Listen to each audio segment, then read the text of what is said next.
Houthi Yaman memberikan ancaman terhadap aksi yang dilakukan Amerika Serikat dan Inggris usai kedua negara tersebut membombardir Yaman pada Kamis 11 Januari 2024. Houthi mengatakan bahwa semua kepentingan Amerika Inggris telah menjadi target yang sah bagi pasukannya atau dengan kata lain sah untuk diserang, bunyi pernyataan kelompok itu pada Jumat 12 Januari 2023.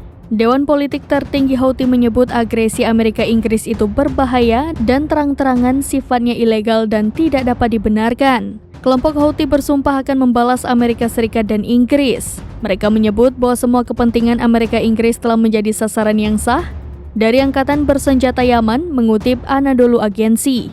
Hal ini juga sebagai tanggapan atas agresi langsung yang mereka nyatakan terhadap Republik Yaman. Menurut saluran TV Al-Masirah yang berafiliasi dengan kelompok Houthi, ibu kota Yaman, Sanaa, telah menjadi sasaran serangan Amerika Serikat. Secara terpisah, kantor berita Saba yang juga terafiliasi dengan Houthi melaporkan bahwa pesawat Amerika Serikat dan Inggris melakukan serangan udara di provinsi Sanaa dan Al-Hudaidah, Saada dan Damar.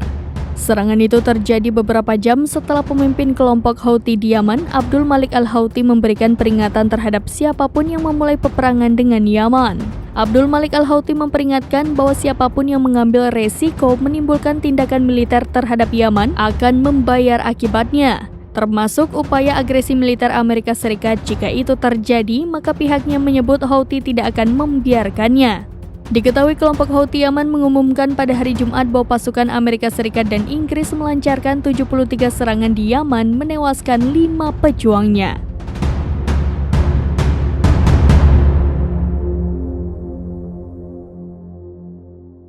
Download Tribun X sekarang, menghadirkan lokal menjadi Indonesia.